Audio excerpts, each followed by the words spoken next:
আজারি হুজুর March for গাজায় চোখে একটা সানগ্লাস পরিছে, ভালোই লাগিচ্ছে মাশাল্লাহ। কচু খেতি ওটা আবিষ্কার করেছে, এটা রেবন কোম্পানির, ওই কোম্পানি ইসরায়েলে বিনিয়োগ করেছে। মেলা গ্রুপ নাকি রেবনকে বয়কটের ঘোষণা দিছে, ওই রেবনের সানগ্লাস আজারি হুজুর পিন দিছে। মেলা খারাপ কাজ করছে আজারি হুজুর, তাই তো কইছে কচু খেতি, তাই না? তাই কইছে না? হ্যাঁ, কচু ক্ষেতের আসলে সমস্যা কই, তার কোন কোন জায়গায় ব্যথা? হ্যাঁ, তার ব্যথা তো আজাহারি স্মার্ট তরুণ, দেখতে ভালো মাশাল্লাহ, ভালো বাংলা ইংরেজি কইতে পারে, তাই টাটায় বাঙ্গুয়েলির দে তারা দেশ ছাড়া করেছিল, এখন লাগিছে পিছে, কিছুদিন পরপরই পিছে লাগে। ওই যে দুদুও লাগিছিল পিছে, দিসিয়াটা শান্টিং থেমে গেছে। কিন্তু যে কথাটা কইছে সেটা কি যৌক্তিক কথা? কচু খেতি আমার আগ্রহের বিষয় না, কিন্তু এই ধরনের বিষয়গুলো কিভাবে ডিল করতে হবে সেটা আমাদের বুঝতে হবে। এনে মেলা বিতর্কের বিষয় আছে, এটা একটু খোলাসা করে না বললে আমাদের জন্য বোঝা খুবই মুশকিল। আর এইসব আলোচনা যারা তুলে তারা আসলে কার স্বার্থ রক্ষা করে, আর তাদের এই কূটনামিটা কেন করে সেটা বোঝাটা জরুরি। যাই হোক, এই অমুকটা কেন বয়কট করলো না, অমুকটা কেন বয়কট করলো না, এগুলো যারা বলে এরা হইতেছে যারা ক্ষতিগ্রস্ত হচ্ছে তাদের লোক। আমরা দেখবো যে রেবন কোম্পানি আসলে বয়কটের লিস্টে আছে কিনা। এবং এই ইন্ডিয়ানরা যে অ্যাটিটিউড করেছে, কচু খেতি একই অ্যাটিটিউড করেছে, কারণ ওর লাগিছে। ওই তো ইসরায়েলি পত্রিকায় লেখে, তো নিজে লেখে, হারেজ বলে পত্রিকাত লেখে ওই। হ্যাঁ, ইসরায়েলের পত্রিকা, ওটার সমস্যা নাই। রেবান এটা ইসরায়েলি কিনা কোম্পানি কিনা সেটা ঠিকই নাই, এটা বয়কটের লিস্টে আছে কিনা সেটা ঠিকই নাই, তাও ওই লাগিছে। তো রেবান কোম্পানি কি ইসরায়েলি কোম্পানি? না, রেবান কোম্পানি কোনো ইসরায়েলি কোম্পানি না। রেবান এটা প্রতিষ্ঠিত হয় 1937 সালে আমেরিকায়, নিউ ইয়র্কের রচেস্টার শহরে বাউশ অ্যান্ড লম্ব এই নামে একটা আমেরিকান কোম্পানি এটা প্রতিষ্ঠা করে। এই ব্র্যান্ডটা মূলত আমেরিকান বিমান বাহিনীর পাইলটদের জন্য তৈরি, অ্যাভিয়েটার বলে, অ্যাভিয়েটার সানগ্লাস খুবই জনপ্রিয়তা পায়। জিয়া পড়তো, বাইডেন পড়তো। 1999 সালে বাউশ অ্যান্ড লম্ব রেবন বিক্রি করে দেয় ইতালির লাক্সোটিকা গ্রুপকে। এসিলর লেক্সোটিকা কোম্পানি, এটা একটা Franco Italian multinational company, head office হচ্ছে ইতালির মিলান শহর। তাই আপনি যদি কোন দেশের কোম্পানি এটা বলতেছেন, তাহলে রেবনকে ইতালিয়ান কোম্পানি হিসেবে বিবেচনা করতে হবে। মালিক এসিলর লেক্সোটিকা। রেবন সানগ্লাস কই তৈরি হয়? মূলত ইতালি এবং চীনে তৈরি হয়। তার মানে রেবনের উৎপত্তি আমেরিকা হইলেও এখন এটা ফ্রেঞ্চ ইতালিয়ান কোম্পানি মালিকানা নেই, এবং এর সাথে ইসরায়েলের কোনো সম্পর্ক নাই। তাহলে কচু খেতি বিনিয়োগের কথা কেন আনলো? ইসরায়েলি স্টার্টআপ গুলোর এত চাহিদার পিছনে কিছু নির্দিষ্ট কারণ আছে, যা তাদের বিশ্বব্যাপী প্রযুক্তি বাজারে একটা শক্তিশালী অবস্থানে নিয়ে আসছে। এর কারণ হচ্ছে উন্নত প্রযুক্তি এবং উদ্ভাবন ক্ষমতা।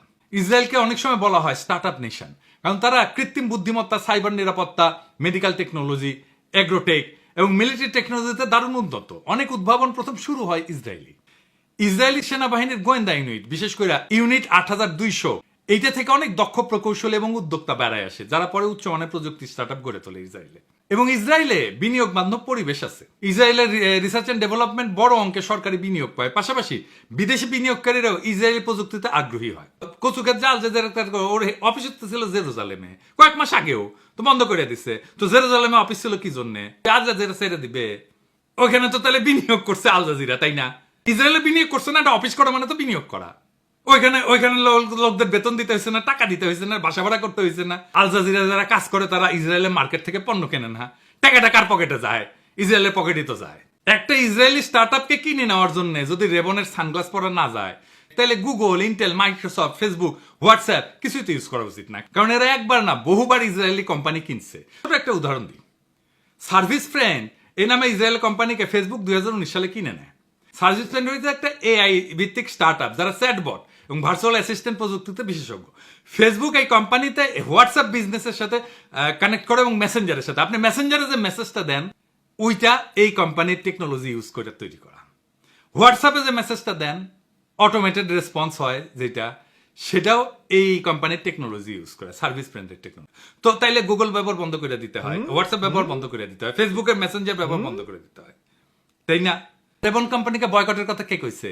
বিডিএস, যেটা বয়কটের মুভমেন্ট, ফিলিস্তিনির সাপোর্টে যে বয়কট মুভমেন্ট, সেটার একটা ওয়েবসাইট আছে, আমরা একটু পরে দেখবো, ওইখানে এই কোম্পানির কোনো উল্লেখ নাই। কিন্তু সারা দুনিয়ার তো নানা চান্দাবাজ আছে কচু খেতির মতো, এরকম একটা ওয়েবসাইট বানায় বলে তোমার নাম ঢুকে দিব, তোমার নাম ঢুকে দিব, না দিলে গেলে না, আমার টাকা দাও, তোমার নাম তাছাড়া ঢুকে দেবো, এই করে এই সমস্ত ঝামেলাগুলো করে। তাই সত্যিকার অর্থে এটা বয়কটের পণ্য কিনা সেটা আপনি বিডিএস এর সাইটে যেয়ে দেখবেন। যদি দেখেন বিডিএস এর পণ্য, তাইলে আপনি বয়কট করেন। আরেক কথা না বললেই না, দাবি করে সে বিএনপি করে, এই আমারে আর ইলিয়াস রে কয় মব মাস্টার, দেখেছেন? আর আমারে বয়কট করতে বলে। ওই আবার কচু খেতির ইজ অফ ডুইং বিজনেস নিয়ে কপি পেস্ট করে জ্ঞান ফলাইছিল, ওই কপি পেস্টই করতে পারে, তার চেয়ে বেশি কিছু না। গুগলও ঠিক মতো করতে পারে না। তারপরে মেলা সার্চ করে এই পোস্ট করিছে, দেখানোই লাগিচ্ছে যে বদমাইশি গুলো কেমন। অনেকে কয় এগুলো আপনি কন কেন, কিন্তু হয়তো অনেকে কনফিউজ হয়ে যায়। দেখেন কইতেছে আমার কোম্পানি লরিয়েল ইসরায়েলের মতদাতা, আবার কেউ কেউ আগ বাড়ায় কয় লরিয়েল ইসরায়েলি কোম্পানি, কেউ কছে শুনিছে আশা কয়ে দিছে আমার কমেন্ট বক্সে, এনা যে গুগল করে দেখবি তাও কিন্তু দেখে না। তো উই কি দিছে, একটা স্ক্রিনশট দিছে, কইছে লরিয়েল নাকি one friend of Israel, screenshot দিছে।